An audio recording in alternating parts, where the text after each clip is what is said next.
Olá, cumprimento os membros da banca e as demais pessoas presentes e dou início à prova de erudição do concurso de professor titular da Escola Politécnica da Universidade de São Paulo na área de Engenharia da Educação e Ciência da Aprendizagem. Nesta apresentação, articularei os diversos pontos previstos no edital desse concurso, passando por referenciais teóricos e autores relevantes aos temas abordados, destacando, quando pertinente, algumas contribuições próprias. A apresentação se divide em 6 partes. Após a introdução, inicio pela educação híbrida e pelas mídias e tecnologias que viabilizam a comunicação e a redução de distâncias, seguindo com uma discussão sobre a importante questão da avaliação, passando pelos essenciais conceitos relacionados à motivação, imersão e aprendizagem, concluindo com o tema Nova Escola, Nova Engenheira, Novo Engenheiro. Vamos à introdução. Se eu tivesse apenas a cor branca para me comunicar, todos os meus slides seriam como este e não comunicariam nada. Vou então usar mais uma cor, no caso o oposto do branco, o preto, criando então essa dicotomia, dois opostos, que podem ser articulados para criar, por exemplo, imagens preto e branco.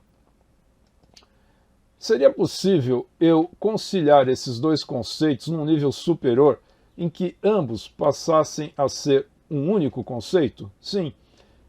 Agora eu tenho o branco e o preto como sendo tons de cinza. E eu consigo criar imagens, então, melhores com esse conceito híbrido de tonalidade de cinza. Para mostrar que agora preto e branco são, na verdade, tons de cinza, eu recorro a esta conhecida ilusão de ótica, em que eu tenho um quadrado A aparentemente preto e um quadrado B aparentemente branco, mas quando eu cubro os entornos desses dois quadrados, eu percebo que, na verdade, ambos têm exatamente a mesma tonalidade.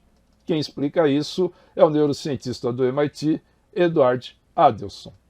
Bom, então eu tenho agora um conceito híbrido mais evoluído do que a dicotomia preto e branco, e eu posso repetir o processo. Eu posso encontrar qual é o oposto da ausência de cores. É um espectro de cores. E como eu posso hibridá-los num conceito de nível superior? Bom, para isso precisaremos de um modelo mais complexo, tridimensional. Por exemplo, o modelo HSV, que na base do cone tem o branco no centro, saturando para as matizes de cor nas bordas, e cada ponto de cor nessa base possui um valor de intensidade máxima, que pode ser reduzido até zero, que é o extremo preto desse cone HSV, passando assim pelas diferentes tonalidades de cada cor. Agora eu não tenho apenas tons de cinza, eu tenho tons de todas as cores num modelo mais complexo e tridimensional, podendo criar aquela imagem com a qual eu iniciei a minha apresentação com toda a plenitude de cores. Bom, eu tenho então uma dicotomia. A partir dessa dicotomia, eu hibridei para um conceito de nível superior mais complexo, tons de cinza, encontrei novamente um oposto, hibridei para um conceito mais complexo, que é o modelo HSV, e o nível de complexidade, então, vai subindo e a cada nível eu tenho um modelo mais complexo e mais híbrido. Bom, eu posso chamar esses elementos de tese, antítese e síntese. Repetindo o processo, a síntese gera uma nova tese, que por sua vez tem a sua antítese, que pode ser sintetizada numa nova tese. Isso lembra a dialética de Georg Hegel. Com relação à complexidade, a gente tem também um referencial teórico importante na figura do Edgar Morin, que é o conceito da complexidade. Bom, pensamento complexo e dialética são importantes conceitos educacionais que os bons educadores utilizam nos seus planejamentos, nas suas aulas, nas suas formações. Mas o que eu quero ressaltar aqui é que esses conceitos também precisam ser utilizados para repensar a própria educação. Como? Bom, identificando dicotomias. Existem muitas dicotomias na educação. Cito alguns exemplos: presencial versus à distância, ensinar versus aprender, teoria versus prática, escola versus empresa, instrução versus construção e por aí vai. Uma dessas dicotomias é a que contrapõe espaço físico e espaço virtual. Será que a gente pode hibridar esses conceitos? Sim, a gente pode chegar ao conceito de blended. Eu uso aqui blended porque a tradução ainda não existe uma tradução bem aceita em português, existem até alguns conflitos na hora de se fazer essa tradução, porque lá fora existe o hybrid e aqui muita gente traduz blended para híbrido, então eu prefiro utilizar o conceito de blended, que é uma hibridação estruturada e bem planejada. Bom, qual seria o oposto do blended? Temos, por exemplo, o remoto. O remoto ele é mais flexível, mas tem uma série de problemas porque é menos estruturado e menos planejado. Mas tem também alguns pontos fortes, graças justamente a essa flexibilidade e agilidade. Podemos hibridá-lo? Sim, para um conceito mais flexível, um conceito que eu chamo de educação sem distância. Eu venho falando sobre a necessidade de eliminação dessa dicotomia há bastante tempo. Já em 2002, eu publiquei um artigo chamado A Distância que Aproxima, falando sobre a necessidade de eliminar essa dicotomia. E eu fiquei muito feliz quando, em 2023, uma importante publicação da EDUCOS, o Horizon Report, coloca justamente a necessidade e a constatação de que o online versus face-to-face, essa dicotomia, está sendo desconstruída. E assim, chego à segunda parte, hibridação e flexibilização. Ressalto que os termos hibridar e hibridizar são gramaticalmente corretos e equivalentes. Eu os utilizo de forma indistinta. Uma das dicotomias que mencionei na introdução é o presencial versus a distância ou virtual. Hoje podemos estar presentes sem estarmos compartilhando o mesmo espaço físico. Então, presença física ou presença virtual nada mais são do que simplesmente presença. Trago aqui a Resolução 14 do CNE, de 5 de julho de 22, que propõe diretrizes nacionais para a educação híbrida, colocando luz em diversos pontos. Entre eles, destaca a necessidade de instrumentos apropriados e diversificados para a aferição de frequência. Mas para entender melhor a presença em atividades híbridas, é necessário um aprofundamento no próprio conceito de distância. A distância mais conhecida é a espacial, que contrapõe o local versus o remoto. Temos também a distância temporal, diferenciando atividades síncronas de atividades assíncronas. Mas a distância mais relevante é a menos conhecida, é a distância transacional. Proposta por Michael Moore, a distância transacional é uma percepção de distanciamento na educação, ou seja, os espaços psicológico e comunicacional que aparecem durante a atividade. Michael Moore apresenta dois elementos que interferem na distância transacional. O primeiro é a estrutura. Claro que toda boa atividade educacional tem que ser bem estruturada e planejada. Mas essa estrutura não precisa ser rígida nem transparecer para o participante na atividade de forma muito explícita. Ela pode ser aplicada de tal maneira a dar uma impressão de maior flexibilidade. Então, quanto maior a flexibilidade percebida pelo aluno, menor é a distância transacional. No outro eixo, ele coloca o diálogo. O diálogo é uma interatividade útil. Quanto mais diálogo existe na atividade, menor é a percepção de distância transacional. Então, você tem a distância transacional reduzindo à medida que aumenta a flexibilidade e aumenta o diálogo. Uma outra forma de pensar é no sentido oposto, em que a distância transacional aumenta. E ele constatou que, à medida que você aumenta a distância transacional, existe maior necessidade de disciplina, autonomia e motivação por parte do aluno para que a atividade seja bem desenvolvida. É por isso que existe aquele preconceito de que para a educação à distância o participante precisa ser disciplinado, precisa ter muita autonomia e motivação. Isso é verdade se aquele curso for muito pouco flexível, muito rígido e tiver pouco diálogo. Vou dar como exemplo um curso à distância baseado em aulas pela TV aberta. É uma atividade altamente estruturada, ocorre sempre da mesma forma, não há participação nenhuma, não há diálogo, não há interatividade do aluno. Esse é um exemplo de alta distância transacional e que exige muita disciplina e motivação para que o aluno participe. Mas quando você tem uma atividade flexível e com muito diálogo, a distância transacional pode ser até menor do que numa sala de aula tradicional. Vamos ver agora esses 3 tipos de distância nas diferentes relações que existem na educação. A gente tem a relação aluno-professor, aluno-aluno e aluno-conteúdo. Em cada uma delas, esses 3 tipos de distância podem aparecer. Se eu pensar de uma forma apenas digital, digamos assim, de existência ou não de cada uma dessas distâncias, ou seja, existe ou não uma distância transacional, existe ou não uma distância espacial, existe ou não uma temporal, a gente tem em cada relação 8 combinações possíveis de distanciamento.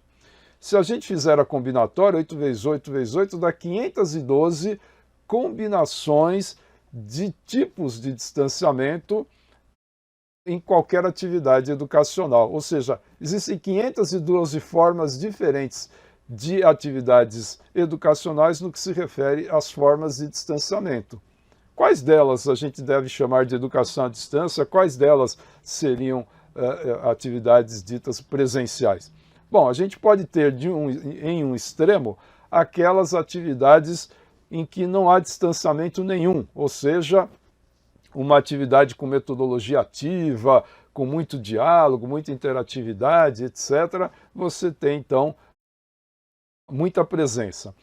No outro extremo, a gente teria, por exemplo, um curso por correspondência, com muita distância em todas as variáveis, em todos os elementos. Mas entre esses 2 extremos, existem 510 possibilidades de hibridação e flexibilização da educação. Então, na essência, a maioria das formas de educação são híbridas. O professor Mourão, uma grande referência na educação, sempre disse que a educação sempre foi híbrida, sempre foi misturada, sempre combinou vários espaços, tempos, atividades, metodologias e públicos.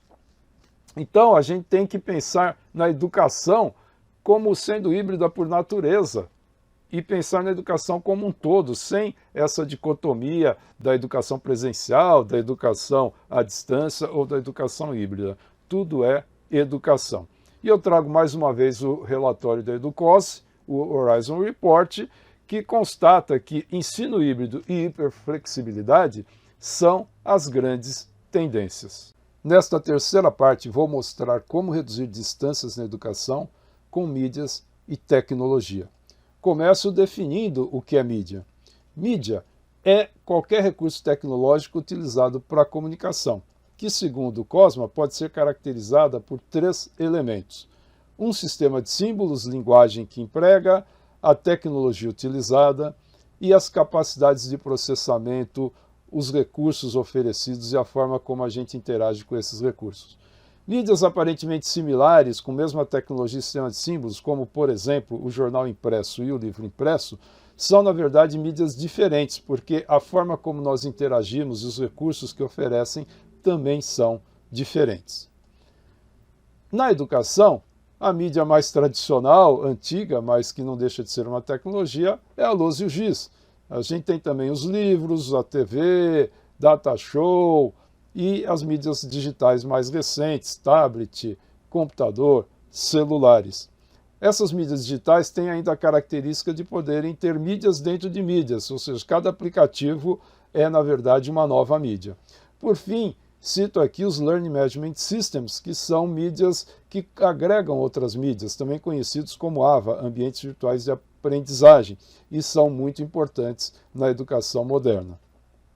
Uma questão recorrente é se a mídia influi no processo de aprendizagem. Na década de 90, Robert Kosma publicou um artigo fazendo referência a um outro artigo de Clarke, que defendia que mídia não influi na aprendizagem, dizendo que sim, a mídia pode influenciar a aprendizagem, segundo as pesquisas que ele mesmo desenvolveu. Clarke responde com um novo artigo, cujo título é enfático: a mídia jamais influenciará a aprendizagem. Kosma respondeu com um terceiro artigo, outros autores entraram no debate, esse debate ficou famoso, eu inclusive emprego esse debate como ferramenta pedagógica, colocando meus alunos para defenderem, parte dos alunos defendendo o ponto de vista de Kosma, parte defendendo o ponto de vista de Clarke. É uma atividade bastante interessante, os alunos gostam bastante e todos aprendemos muito. Clarke coloca que, assim como qualquer meio de transporte, a mídia não tem como melhorar o conteúdo que transporta. Concordo com Clarke, mas eu acrescento que ele pode prejudicar. Por exemplo, um caminhão que transporta alimentos, se o alimento for perecível e o transporte não for refrigerado, vai deteriorar esse alimento. Uma outra publicação bastante interessante de Thomas Russell diz que não há diferença significativa em pesquisas, várias pesquisas que ele levantou, científicas, mostram que não há diferença significativa com diferentes mídias e tecnologias utilizadas na educação à distância. Então, a conclusão é que o que influencia a aprendizagem é a metodologia de ensino-aprendizagem, não necessariamente a tecnologia. A mídia, a tecnologia, deve apenas prover os recursos necessários para viabilizar a aplicação da metodologia. Metodologia aqui entendendo-se como sendo um conjunto de procedimentos, estratégias e ações fundamentados em princípios pedagógicos e cognitivos com propósitos de aprendizagem. Dou como exemplo aqui, retomando aquele debate que eu uso com meus alunos, como foi simples eu transportar a mesma metodologia mudando a mídia quando veio a pandemia. Em sala de aula, os alunos dispunham as carteiras em forma circular, de maneira que todos pudessem se ver. Quando fomos para a versão online, a gente continuou com a mesma metodologia, usando apenas videoconferência. Funcionou até melhor do que funcionava em sala de aula. Nesse mesmo curso remoto, eu usei também outro meio de comunicação, que são os metaversos, que, por enquanto, não são muito adequados para debate, mas funcionam muito bem em outras atividades. Para debate, eu preciso ver as expressões faciais, isso torna o engajamento maior, e os avatares hoje ainda não têm tecnologia para transmitir com fidelidade essas expressões faciais. Pode ser que um dia se chegue a isso também. Mas para outras atividades o metaverso funciona bem. Existe uma visão de senso comum que coloca nas tecnologias responsabilidades que, na verdade, são das metodologias. Até mesmo publicações sérias, como esse relatório da Unesco, caem nesse lugar comum de cobrar da tecnologia algo que não cabe a ela. Como, por exemplo, criticar os baixos efeitos positivos da tecnologia com base em aplicativos avaliados que se concentravam em memorização. Pergunto, que culpa tem a tecnologia por ser empregada com metodologias inadequadas? É possível, por exemplo, desenvolver em sala de aulas convencionais atividades baseadas em simples memorização, mas nesse caso a Unesco criticaria a sala de aula? Retomando aqui as relações de distância na educação, aluno-professor, aluno-aluno, aluno-conteúdo, e como já mostrado, em cada relação a gente pode ter 3 tipos de distanciamento, com o uso de tecnologias a gente reduz essas distâncias usando mídias, né? Por meio de mídias, em cada uma dessas relações, a gente tem como reduzir essas distâncias. Para facilitar a modelagem dessas mídias em designs instrucionais, eu criei na minha tese de livre, como proposta de minha tese de livre docência, alguns artefatos que permitem modelar e registrar pictograficamente essas diversas atividades de aprendizagem, cada atividade mostrando, então, como se tem interatividade, por exemplo, se a conexão é tracejada, então é assíncrona a atividade. Se for contínua é síncrona. Se o aluno aqui no centro, então, se a aula é expositiva, ela é unidirecional, se for interativa, é bidirecional. Se houver esse retângulo envolvendo, mostra quem que está no mesmo espaço físico, no caso aqui alunos e professor, mas o conteúdo que está sendo trabalhado está distante. Então, cada atividade a gente consegue registrar de uma forma pictórica como ela funciona. A partir desse diagrama RDA, eu incluo os pictogramas, os ícones das mídias, só que registrados de uma forma genérica, ou seja, não uma mídia específica, mas os recursos que a mídia deve oferecer para essa atividade ser desenvolvida. Então, eu enriqueço aqueles diagramas RDA com os ícones das mídias. Depois, eu organizo essas atividades numa sequência de atividades, num diagrama maior, que modela toda uma atividade educacional. Pode ser um curso, pode ser uma disciplina, pode ser todo um programa educacional. E eu utilizei como técnica os chamados diagramas de redes de Petri, que são utilizados em engenharia da computação para representar processos concorrentes, que é o que acontece num processo educacional. Existem atividades concorrentes, existem eventualmente alguns pré-requisitos, que só quando são atingidos a pessoa pode progredir, e com isso eu posso utilizar essa documentação, esse diagrama, para personalizar os percursos educacionais. Muitos anos depois, eu vi uma palestra TED, em 2011, do Salman Khan, da famosa Khan Academy, usando um recurso similar, mas ele não chegou a usar a rede de Petri, que seria ainda melhor, por representar melhor eventos paralelos, mas ele tem lá um diagrama que tem finalidades similares para modelar o percurso educacional, que ele chama de mapa do conhecimento. Então, tudo isso que eu falei aqui, tem muito mais, não há tempo hábil de eu avançar, mas eu desenvolvi na minha tese de livre docência, que em 2010 deu origem ao livro Educação Sem Distância, que é o tema da minha fala hoje. Em 2017 ganhou uma segunda edição, revista e ampliada, mas que em 2022 dobrou de tamanho, porque nessa pandemia muitos dos conceitos que eu vinha trabalhando e propondo desde lá da minha tese de livre docência começaram a ser mais percebidos e esse meu livro começou a ser mais citado, eu comecei a ser mais procurado, isso me motivou a atualizá-lo, porque eu tinha muitas coisas que eu queria ampliar nesse livro, aproveitei a pandemia e gerei essa terceira edição, onde eu incluo novas mídias, onde eu discuto mais profundamente todos esses conceitos, desde mídias, de motivação e várias coisas que eu estou discutindo na apresentação de hoje. O tema desta quarta parte é avaliação. Em cursos de engenharia, nós temos uma disciplina muito importante e também temida por muitos dos estudantes, chamada controle. Nela aprendemos que existem sistemas de malha aberta, aqueles em que atuamos, mas não monitoramos a saída e com isso não há como garantir os resultados nem sua qualidade. E temos os de malha fechada, que são aqueles em que são incluídos sensores que retroalimentam e permitem que o sistema se adapte e se ajuste para garantir a saída conforme desejada. Na área educacional, esses sensores são os sistemas, os instrumentos avaliativos. Focando no nível superior, a gente pode mencionar 5 níveis de avaliação institucional, o de curso, de disciplina, de professor e de aluno. No nível institucional, no Brasil, a gente conta com os SINAIS, um reconhecido sistema de avaliação do ensino superior, composto de vários instrumentos, como o ENAD, que avalia o aluno, o conceito preliminar de curso, que avalia cada curso, o índice geral de cursos, que compõe vários instrumentos, incluindo o CPC e o ENAD, para se chegar a um índice de qualidade para a instituição.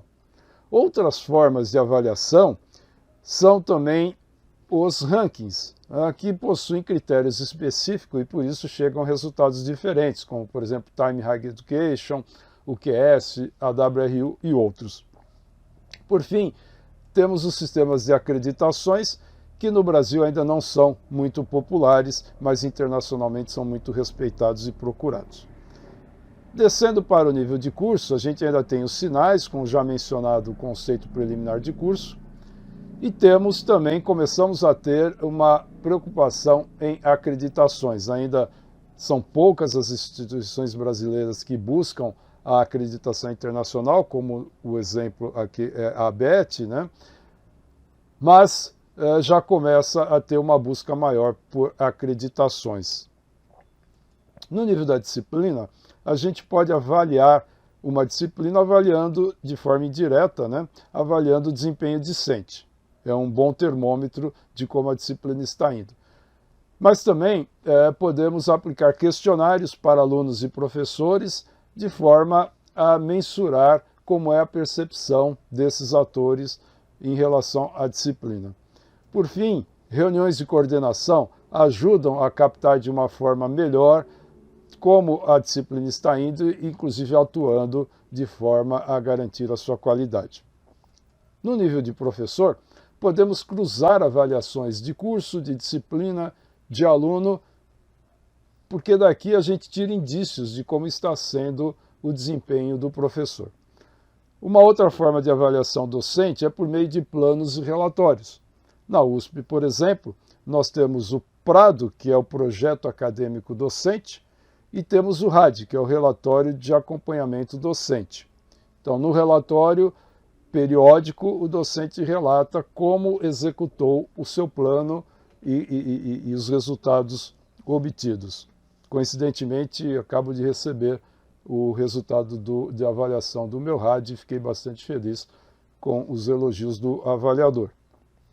Continuando, a gente pode, a partir desses resultados obtidos de avaliação docente, colocá-los como input para estratégias de capacitação docente, né, que é essencial para a manutenção da qualidade e o aprimoramento constante do curso. No nível de aluno, temos o ponto crucial de todo o processo avaliativo, o mais polêmico e o que gera mais discussões. Eu gosto muito desse livro do Gusk e de outras publicações desse mesmo autor, mas eu me baseei nesse livro para levantar algumas boas práticas relacionadas à avaliação discente. Primeiro, devemos ter claros objetivos de aprendizagem e competências, avaliar não apenas produto como processo e progresso. As escalas avaliativas devem ter poucas categorias e níveis claros de proficiência. As rubricas são uma boa forma de se criar esses níveis de proficiência e bastante indicadas, por exemplo, para metodologias baseadas em competências. Feedback, não adianta avaliar se não houver feedback, você tem que fechar a malha. A avaliação deve ser contínua. Haver também autoavaliação e avaliação por pares. E as avaliações devem ser somativa, formativa, diagnóstica e comparativa. Desafios que eu destaco. A cultura institucional. Muitas vezes o processo de avaliação já é algo tão enraizado na instituição que é difícil mudá-lo. Então precisa se trabalhar para essa mudança cultural. A comunicação. Para implantar qualquer alteração, qualquer modificação, já está comprovado que só se consegue isso de forma eficaz e eficiente havendo boa comunicação em todos os níveis, dos líderes, dos dirigentes, professor, aluno e funcionários. A capacitação docente, então, não são apenas as competências dos discentes que nós temos que trabalhar, mas temos que trabalhar também as competências docentes. E para novas formas de avaliação, a gente precisa ter docentes capacitados para aplicá-las. Maturidade. Não é da noite para o dia que se implanta um novo sistema avaliativo, é preciso paciência e persistência. E a colaboração é essencial. Mirando o futuro. Desafios para o futuro, tendências para o futuro. Para se trabalhar de forma híbrida e flexível, a gente não pode se basear apenas em captura de dados nos espaços virtuais, onde é mais fácil de se obter tais capturas. mas a gente tem que ter capturas similares também no espaço físico, para que os participantes estejam num espaço ou no outro sejam avaliados da mesma forma. A avaliação deve entrar como parte do processo de aprendizagem, não no final de cada etapa. A inteligência artificial deve ser usada com ciência de dados, com captura de dados, de forma a dar feedbacks mais consistentes e melhores e ajudar o professor a se liberar para poder atuar de outras formas como orientador do processo, como atuador no processo, mas tendo o apoio aqui de sistemas inteligentes que vão captar como está a evolução da disciplina, do aluno, do professor e do curso. E implantar uma avaliação remota eficaz, que foi um grande problema que nós tivemos durante a fase de ensino remoto. Nesta quinta parte, abordo um tema crucial. De nada adianta termos as mais avançadas tecnologias e infraestrutura se não conseguirmos ter alunos motivados, engajados e imersos nas atividades de aprendizagem. E eu começo com uma imagem que é muito significativa para mim e que mostra até onde podem chegar alunos motivados e engajados. Nesse caso, na Austrália, na grande final da disputada competição internacional da Microsoft e Magic Cup, com a Keilo, Roberto e Eduardo recebendo o primeiro prêmio. Mas como fazer para termos alunos motivados e imersos nas atividades de aprendizagem? Para isso, precisamos recorrer a pesquisadores da área de psicologia, como Disse, Flast e Ryan. Com eles eu aprendi que existem dois tipos de motivação. A motivação controlada externamente, que é aquela em que a ação ocorre pela expectativa de recompensa ou pelo medo da punição, a famosa dupla cenoura e chicote. Ou a motivação autônoma, que é espontânea, movida pelos próprios anseios, a pessoa endossa, tem interesse, vê significado naquilo que ela está fazendo. Continuando com o Edward Disse, ele ressalta que é importante a qualidade da motivação e não a quantidade, e que a motivação controlada externamente produz efeitos deletérios ao desempenho e ao bem-estar e induz buscas por atalhos. Um exemplo típico dessa busca por atalhos é a cola. Outra questão que ele traz é que a motivação autônoma melhora a criatividade, desempenho e saúde física e mental, e faz questão de ressaltar que isso é comprovado por muitas pesquisas científicas. E ele costuma dizer, não pergunte como motivar, mas sim como criar condições para que as pessoas se automotivem. E quais seriam essas condições? Primeiro, é preciso que o aluno tenha autonomia. Segundo, que ele tenha uma percepção de competência, que ele consiga encarar os desafios sabendo que vai poder enfrentá-los, e um sentimento de pertencimento, de comunidade, de que aquilo que ele está desenvolvendo vai ter algum tipo de repercussão no seu entorno. Continuando com a motivação, a gente tem o estado de imersão. Você estar imerso é estar engajado na atividade. Mas a gente tem muitas definições de imersão. Destaco aqui a Janet Murray, do lado das humanas, que tem uma visão da imersão como um estado psicológico, que assume toda a nossa atenção, todo o nosso aparato perceptivo. Já no lado das exatas e da tecnologia, eu trago o Mel Slater, que trabalha a imersão pelo lado tecnológico, como a capacidade de um sistema de realidade virtual de produzir percepções sensório-motoras que pareçam naturais para o usuário. Eu senti necessidade de diferenciar esses dois tipos de imersão, uma vez que eu trabalho em área transdisciplinar e eu escrevo para os dois tipos de público, de humanas e de exatas. Então, eu identifico a imersão tecnológica como aquela do Slater, como uma capacidade objetiva de um sistema de criar estímulos realistas para o sistema sensório-motor humano, enquanto que aquela da Janet eu chamo de imersão psicológica, que é uma percepção subjetiva de vivenciar uma experiência com presença, atenção e envolvimento. E eu venho trabalhando com esses dois conceitos desde 2018, a primeira vez foi nesse artigo que eu escrevi com colegas da área de psicologia, de tecnologia e de administração e marketing. A imersão ela pode chegar no estado máximo de alta concentração, foco, perda de noção de tempo, que ganhou um nome. Um outro pesquisador e autor bastante famoso, o Mihai Csikszentmihalyi, criou o conceito de flow, denominou esse estado de flow. Nesse estado, a pessoa tem objetivos claros, recebe feedback imediato, trabalha no limite da sua competência, com concentração máxima, sensação de controle, perda de autoconsciência e até mesmo a alteração na percepção do tempo. E um gráfico que é muito famoso do artigo e do livro sobre flow é o que cruza desafios com habilidades. Quando você tem pouca habilidade para muito desafio, você está na zona de ansiedade. Quando os desafios são poucos para as habilidades, a zona é de tédio. O ideal é manter a pessoa no canal de flow. Designers de game conhecem muito bem, apesar de flow não ocorrer apenas em jogos, pode ocorrer em várias situações, mas os designers de game sabem trabalhar muito bem isso. Quando, por exemplo, o jogador começa a ficar mais prático, desenvolver mais habilidades no jogo, ele teria tendência de entrar em tédio, mas aí o jogo muda de fase e novos desafios vão colocá-lo novamente no canal de flow. A educação imersiva é um conceito mais recente que trabalha o uso de tecnologias imersivas na educação.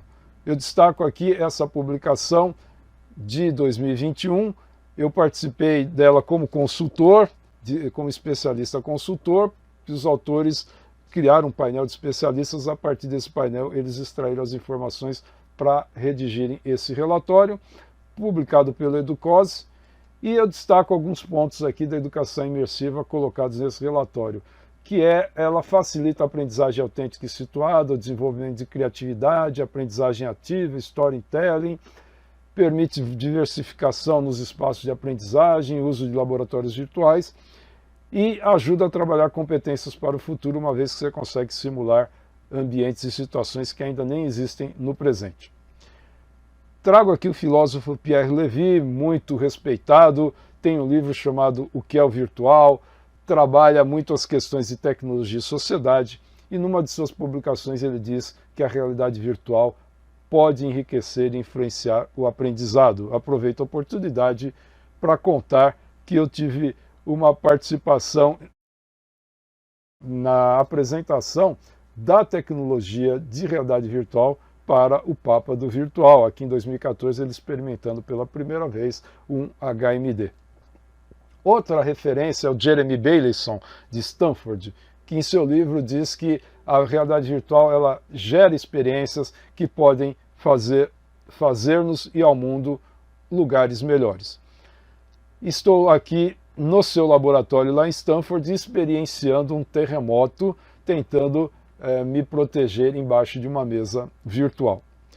Criei esse guia de recursos de realidade virtual aumentada e metaverso e vídeos imersivos na educação para facilitar a difusão desse novo conceito de educação imersiva.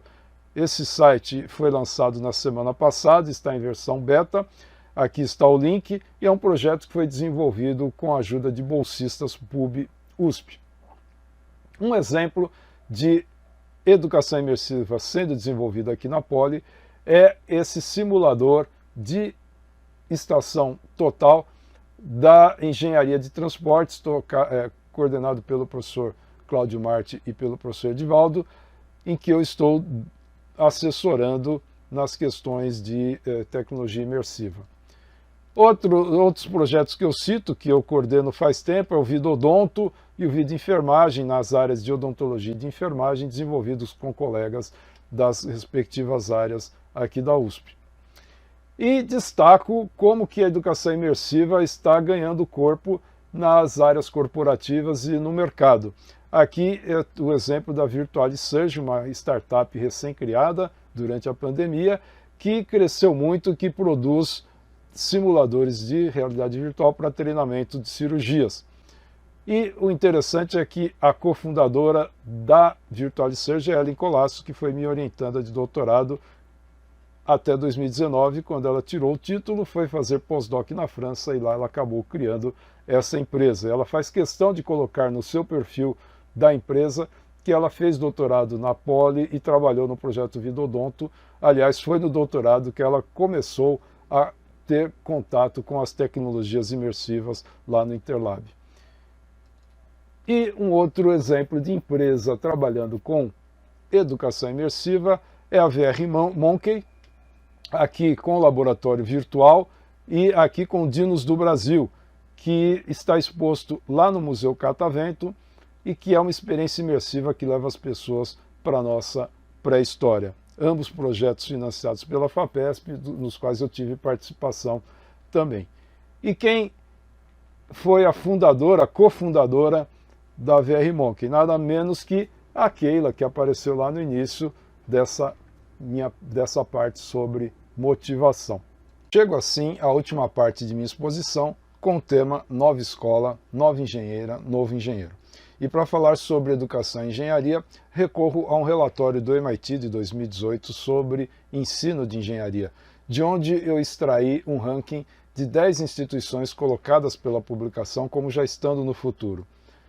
No topo, Olin College, que nem existia há alguns anos e que rapidamente subiu ao topo tão logo foi lançada. Outro destaque para uma instituição nacional, que também não existia há alguns anos, é o INSPER de São Paulo. O INSPER também segue o modelo Olin. Como eu participei como consultor para a criação do curso de Engenharia da Computação do INSPER, eu tive a oportunidade de ir até Olin e participar de uma imersão de uma semana, um curso onde a gente teve a oportunidade de conhecer todo o projeto e ver como ele funciona na prática.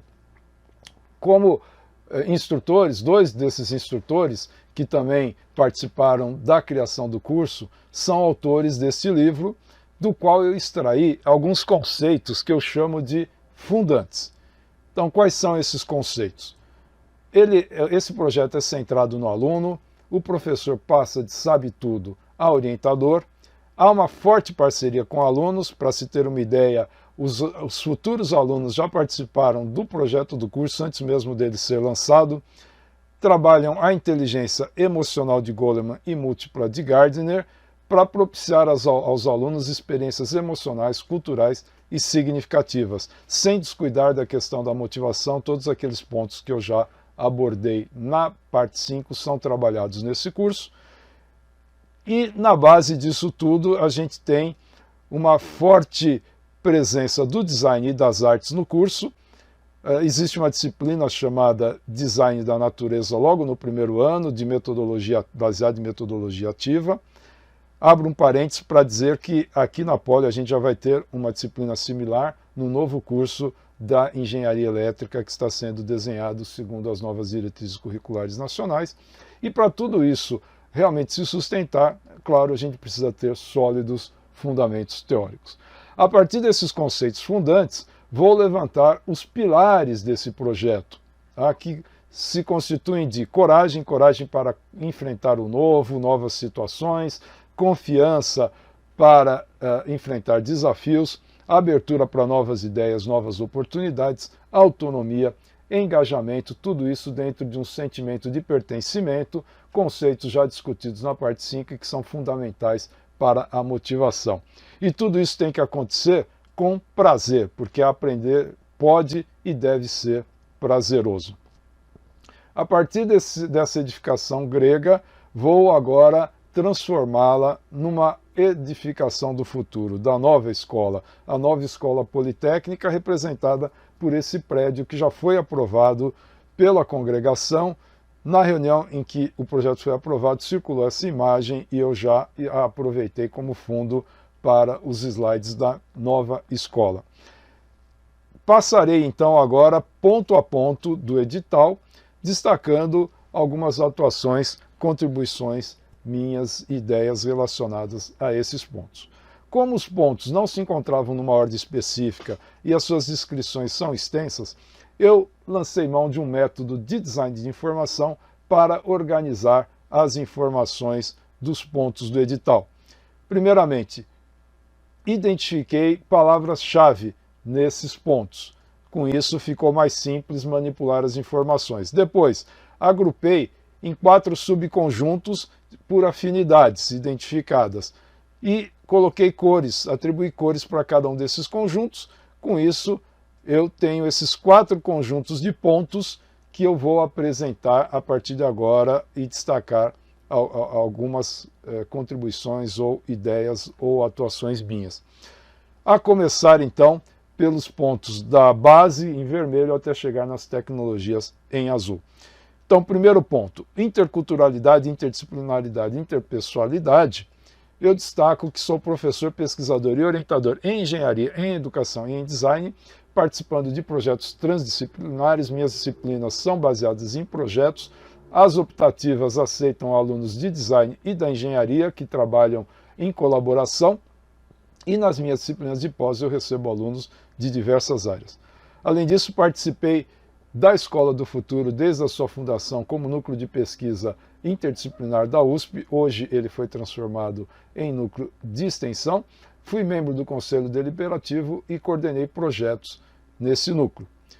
O novo projeto que estou engajado se chama DasMind. Ele é interdisciplinar e envolve Unicamp, outras instituições nacionais e internacionais. Está submetido para a FAPESP para se tornar um centro de pesquisa, inovação e difusão. Já passou por todas as etapas, está na última etapa, o resultado deve sair em breve. Novas competências. Bom, destaco aqui o projeto de pesquisa do qual participo, que é justamente desenvolvimento de competências digitais na educação, tanto para discentes quanto para docentes, com participação de PUC, USP, Federal de Santa Catarina, Universidade de Lisboa e TELUC do Canadá. E um artigo que publiquei com minha orientanda sobre ambientes imersivos para ensino por competências. Minhas disciplinas de graduação já atuavam por competências, mas estão sendo reformuladas para atender ainda melhor às novas diretrizes curriculares nacionais. Com relação ao ponto de novas realidades e situações, já foi comentado que a educação imersiva, que é o foco de minhas pesquisas, é muito adequada para propiciar novas realidades e situações. Mas eu destaco também essa disciplina, Tecnologias para Aplicações Interativas, que já está sendo implantada com uma nova abordagem baseada em projetos e com a curricularização da extensão, porque são projetos de extensão. Os alunos desenvolvem projetos reais da sociedade, atuam diretamente com os clientes sob nossa orientação e com isso eles têm que trabalhar essa dicotomia teoria-prática, academia, mercado de trabalho. No ponto de aprendizagem profunda, para falar de aprendizagem profunda, eu preciso abordar a aprendizagem superficial, que é aquela baseada no mínimo esforço, pouco engajamento, ênfase na memorização, como ocorre quando a motivação é externamente regulada e já discutida. Já na aprendizagem profunda, você tem engajamento, intenção de aprender, busca por significado, relacionamento entre conteúdos, como ocorre na motivação autônoma. Então, tudo isso eu já discuti quando eu falei sobre motivação e eu cuido sempre desses aspectos nas disciplinas e nos projetos educacionais que eu desenvolvo. Metodologias ativas dependem, entre outros aspectos, de espaço. Então eu escolhi aqui a questão do espaço para apresentar. Mostro como exemplo uma disciplina que eu ministrava no design em 2015 no Centro Universitário Senac, em que a sala era totalmente flexível. Aqui eu estou juntamente com a professora Vilma numa aula teórica. O mesmo ambiente se transformava quando a aula era de projeto para a mesma turma, na mesma sala, mas um ambiente diferente. Ainda em aprendizagem ativa, e para não ficar apenas em projetos dos quais eu participei, eu destaco uma disciplina que eu admiro muito, uma iniciativa feita pelo Instituto de Física para inovar no ensino de física por meio da metodologia Scale-Up, desenvolvida pela Carolina do Norte, com ótimos resultados, mostrando que é possível os alunos entrarem em flow, mesmo que não estejam numa situação de game. E a boa notícia é que a Poli vai implantar essa metodologia nos cursos de física da Poli.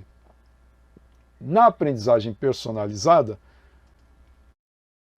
destaco aqui algo que eu já apresentei, que é aquele meu diagrama que representa o fluxo de atividades educacionais concorrentes, né, que pode ser utilizado na personalização da trajetória de cada aluno e que algo parecido apareceu anos depois como um método utilizado pela Khan Academy. Nas técnicas de motivação, eu quero destacar aqui a disciplina Algoritmos e Estrutura de Dados para Engenharia Elétrica, que eu tive o prazer de ministrar juntamente com a minha colega que participa desse concurso, a professora Ana Rosa, e com o professor Fábio Levi, com a reformulação que nós fizemos para o oferecimento remoto. Antes nós apresentávamos essa disciplina no espaço físico, os 3 em salas de aula em paralelo. Para o modelo virtual, a gente juntou todos os alunos num único espaço virtual, um professor ficava à frente e os outros 2 nos bastidores interagindo com os alunos e dando suporte. Isso funcionou muito bem.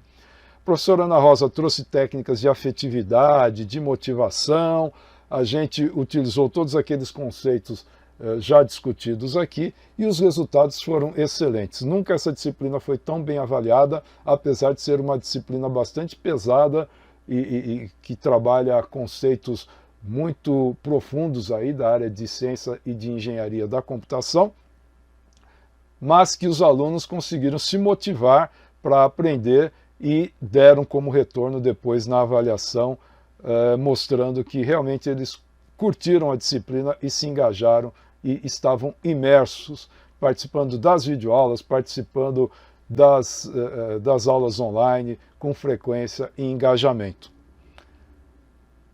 Da parte da avaliação, eu destaco ainda nessa disciplina, relembrando de alguns desafios e contrapondo alguns aspectos que a gente trabalhou na disciplina, como autoavaliação contínua, sistema inovador de prova online, implantado pelo meu colega Fábio Levi, que criava provas automaticamente diferenciadas para cada aluno, e um monitoramento e atendimento que a gente dava durante a aula. Ainda na questão da avaliação, eu participei do INEP lá no início dos anos 2000, fiz o programa de capacitação de avaliadores, fui avaliador de cursos de instituições de ensino superior de 2002 a 2008 e também no CNPq participei de um grupo de coordenadores de programas institucionais de C que avaliaram e discutiram reformas e sugestões de melhorias para o programa no período 2011 a 2014. Chegando ao topo, agora tecnologias, que são o que permeiam todas as minhas atividades, a minha trajetória. No início, eu tive bastante participação na ABENGE e no COBENGE. Comecei a participar da SBC e da Sociedade Brasileira de Computação, porque engenharia da computação ela pode seguir tanto diretrizes curriculares da computação como da engenharia. Na SBC eu participei de muitas comissões, criei cursos, criei publicações, coordenei projetos e coordenei eventos. E mesmo estando mais envolvido até com a SBC, eu não deixei de ser convidado pela ABENGE para participar de eventos ou de publicações como essa, que eu destaco aqui, de Educação, Mercado e Desenvolvimento, que eu tive o prazer de organizar juntamente com o professor Aquiles, professor Giorgetti e outros feras aí da área de engenharia. E uma publicação que eu destaco da SBC é esse livro, Introdução à Realidade Virtual e Aumentada, que é uma das referências mais citadas na minha produção. Outro evento que eu destaco, aqui pegando os mais recentes, né, o último, no final do ano passado, esse grande evento envolvendo 4 congressos, 2 nacionais e 2 internacionais, de tecnologia na educação e de educação à distância. Para o ano que vem, esse congresso de educação imersiva, que será realizado em Glasgow, na Escócia, e do qual eu sou chair para a América Latina. E termino com o evento que ocorreu a semana passada, que foi um grande sucesso na área de educação à distância, que eu tive a oportunidade de ser o coordenador geral da parte científica do Congresso, com o tema que eu propus de educação híbrida e hibridização na educação, que trabalhou justamente essa questão das dicotomias que eu apresentei na minha fala de hoje também. E com isso, eu encerro a minha apresentação, relembrando os tópicos que foram abordados, de hibridação, passando por mídias, avaliação e motivação, chegando na nova escola, na nova engenheira e no novo engenheiro. E encerro com a mesma colagem utilizada na abertura desta apresentação, que traz alguns dos muitos momentos de minha trajetória em que me encontro em estado de flow, imerso em tecnologia, cercado por pessoas interessantes e interessadas em aprender e ensinar. A todos que participaram dessa trajetória, meu muito obrigado.